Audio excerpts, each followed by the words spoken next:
सूखा सूखा मिले प्रेम दा टुकड़ा दे उनो मंगना सुनूना क्या कहे कबीरा प्रेम के मार्ग में जब शीश दिया करुणा क्या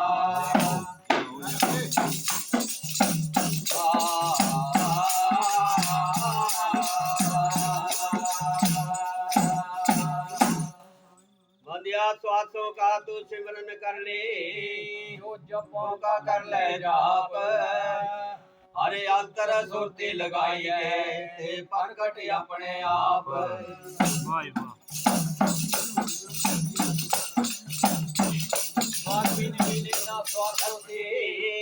गुर बिना मिले ना ज्ञान जल बिना हंसा उड़ी चले पर अल बिना तजी प्राण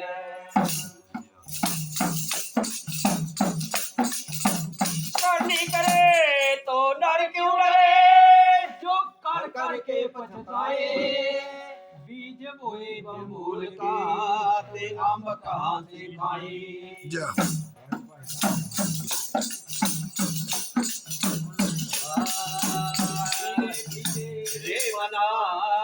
धीरे सब कुछ हुई अरे माली से जैसा घड़ा ऋतु आए ता फल हुई मीठी पर जैसे पेड़ खजूर ऊपर चढ़ी मीठा रस पिए गिरा चकमा चूर बड़ा हुआ तो क्या हुआ जैसे पेड़ खजूर पंछी को छाया नहीं फल लागी सायती दूर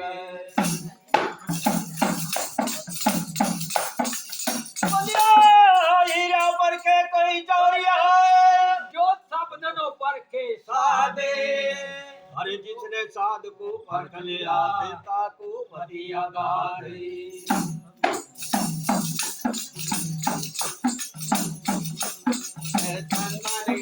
कबीर वाला ओ भैया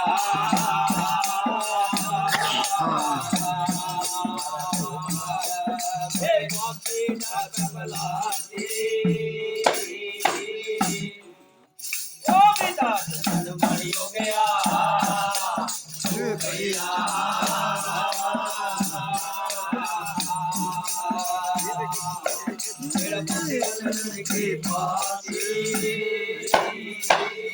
बोलिए सच्चे दरबार की चंदन का एक बिरुआ भला और है ढक पलास चंदन के वृक्ष के पास झाड़ियां होती है और कई प्रकार के वृक्ष होते हैं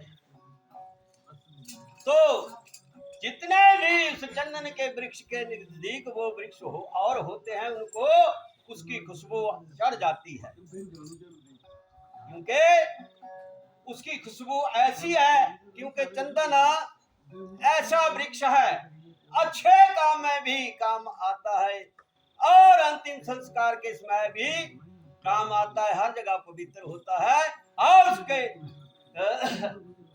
चंदन में ऐसी सुगंध होती है कि जंगलों के सांप भी उस सुगंधी को सूंघने के लिए चंदन के वृक्ष के पास आ जाते हैं वृक्ष पर लिपटे रहते हैं और कहते हैं आस पास के चंदन भाई भैया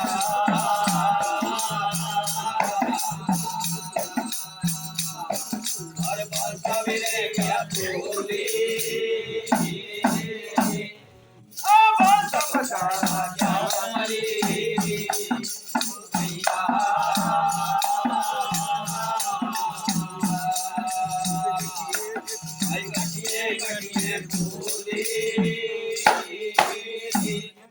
आस पास के चंदन भये उनको खुशबू आ गई चंदन जैसी खुशबू आने लगी लेकिन बांस ऐसा बूटा है जो चंदन के नजदीक भी है फिर भी उसमें खुशबू नहीं है क्यों कि उसकी गठियों गठियों में पोल है जैसे संत कहते हैं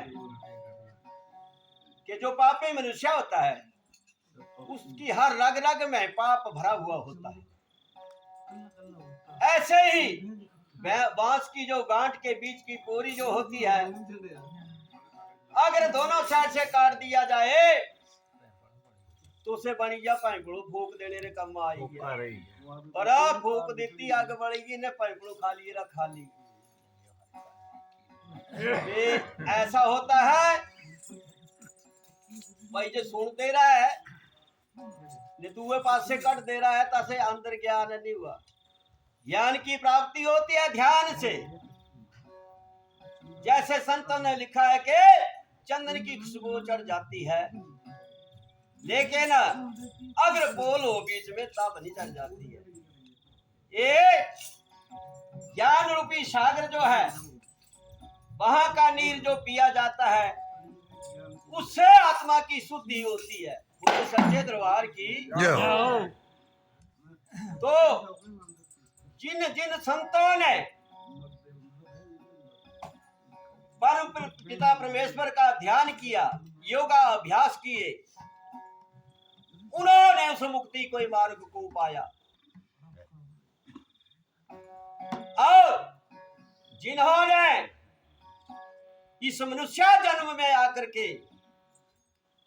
भगवान का नाम नहीं लिया क्योंकि गर्भ के बीच में दोनों हाथ जोड़कर तो विनती करी थी कि मैं तेरा ही जाप करूंगा लेकिन इंसान भूल जाता है माया रूपी संसार में मुट्ठी बांध लेता है अंगूठा दिखा देता है और भगवान के नाम से दूर हो जाता है। तभी संतों ने कहा है कि ये सत्संग जो है इसमें जाकर के ज्ञान की प्राप्ति होती है और जो सत्संग में आकर के ज्ञान को प्राप्त करते हैं वो आत्मा की शुद्धि कर लेते हैं और परमात्मा को पा जाते हैं। जैसे वो रटना ताजे नहीं लागी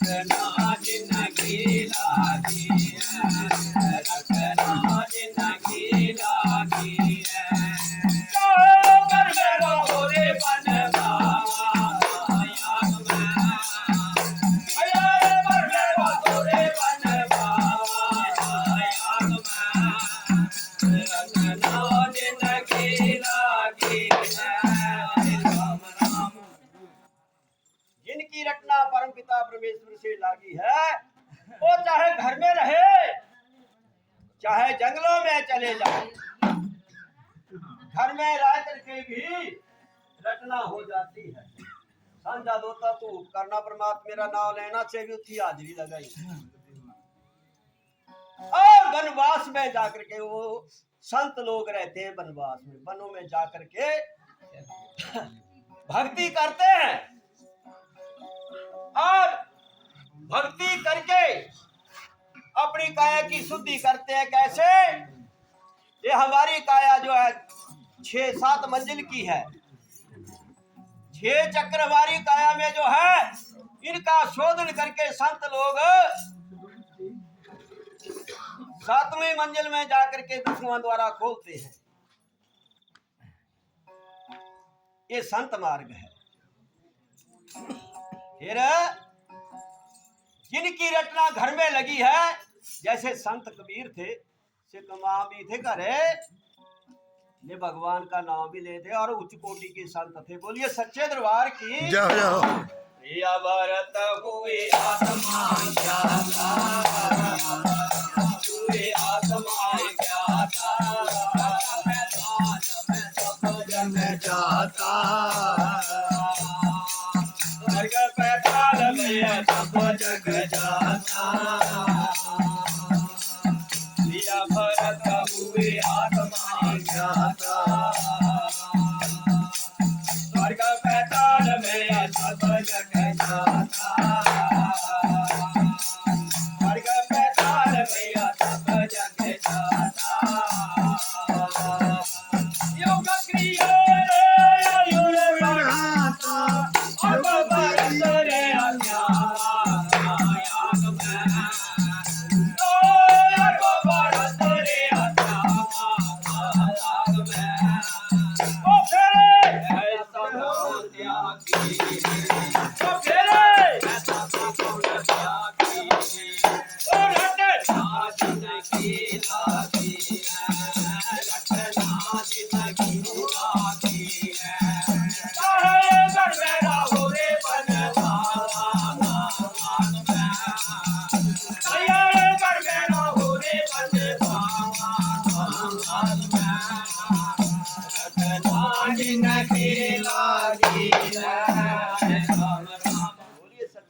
जाओ प्रिया भरत हुए आत्मज्ञाता, स्वर्ग पैताल सब जगह जाता।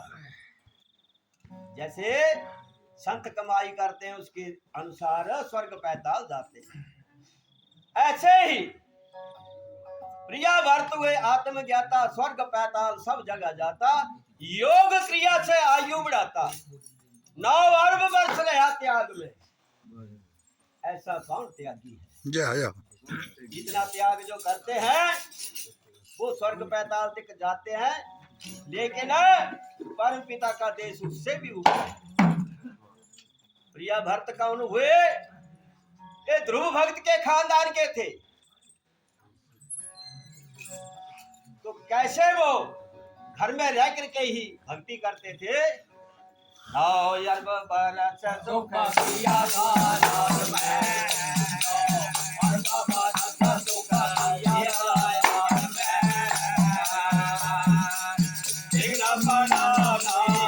के काज में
सुख किया राज में, फिर विघ्न पड़ा न जरा भी काज, क्योंकि उस प्रभु की रटन में भी लगे रहे और अपना कार्य भी करते रहे। श्यामर के सुर भरे साज में रीजा सुनवाई राग में, वो तो आप ही अनुरागी है। ध्रुव भगत हुए आत्मा जानी, हुए आत्मा जानी,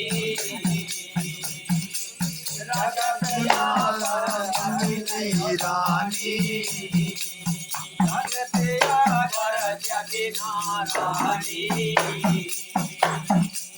परम प्रभु से तनवाड़े, परम प्रभु से तनवाड़े, कहीं आई लो मेरा कावा आई ना तेरा कावा, ओ कहो ये कौन भी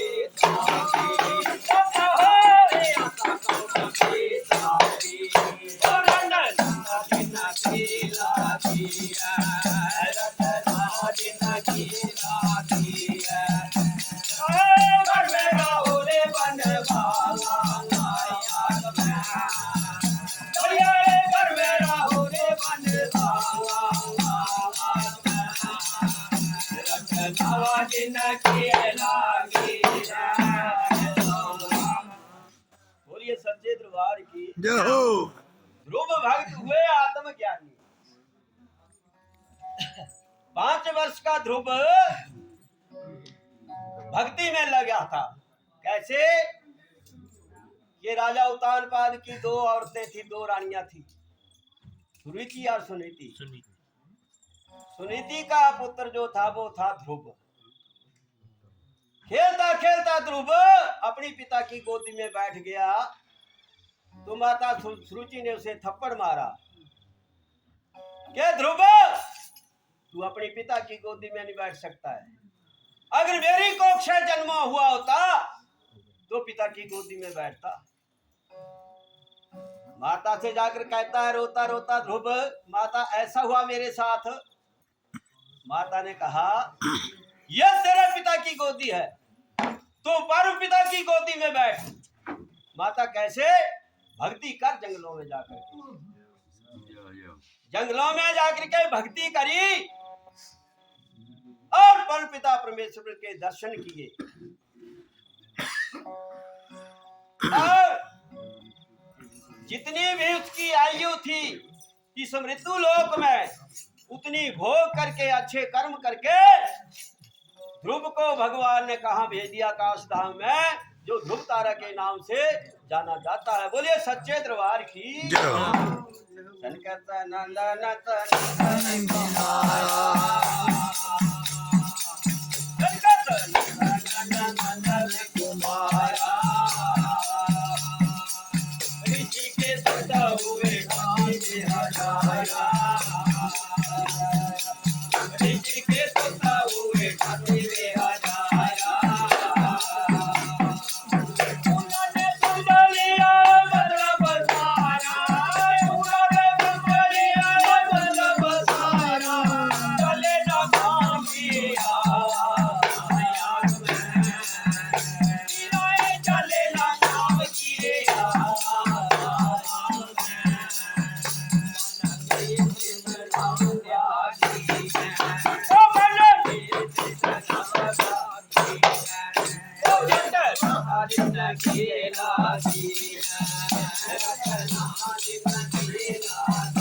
सनंदन सनातन सनंत कुमारा। मारीची के शुद्ध हुए 88,000। इतनी उत्पत्ति क्यों की? क्योंकि सती युग में पहला युग था, फिर उत्पत्ति करना बड़ा जरूरी था। 88,000 पुत्रों को जन्म दिया, लेकिन उनको ज्ञान हो गया, वो जले नहीं काम की आग में। 3 अग्नि उत्पत्ति नहीं की थी, तब शांति बनी, क्योंकि उनकी तृष्णा भाग गई। ऐसे लोग जो है हैं निर्गुण के देश में। क्या बात है गुरु जी।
वन में बस बस अन्न जल त्यागा इंद्रियां का सदा।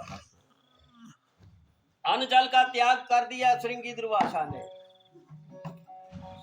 फिर भी माया ने लूट लिया हंसा। उद्यालक लूटा बैराग में, क्योंकि उद्यालक बुढ़ा हो गया था, तो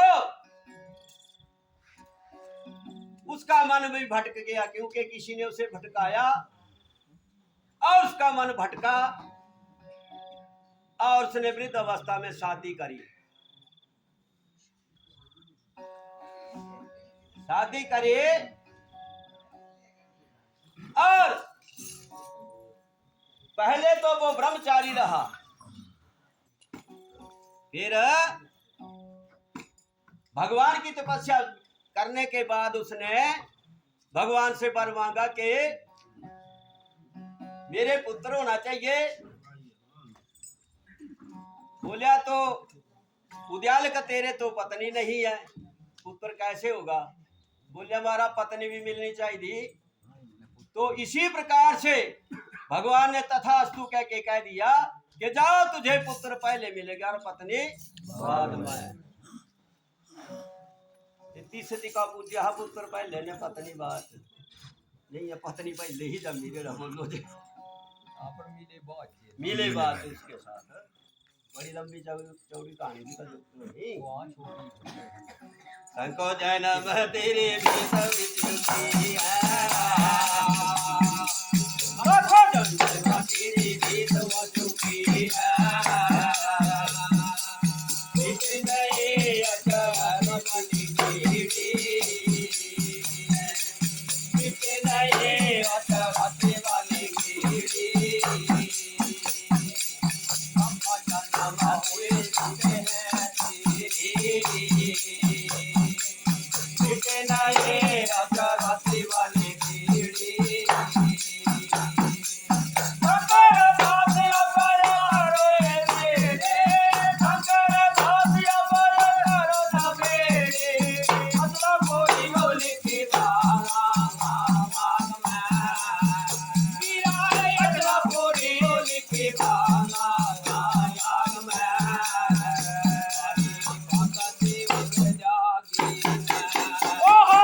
बड़े प्रेम से बोलिए सच्चे दरबार की जय हो।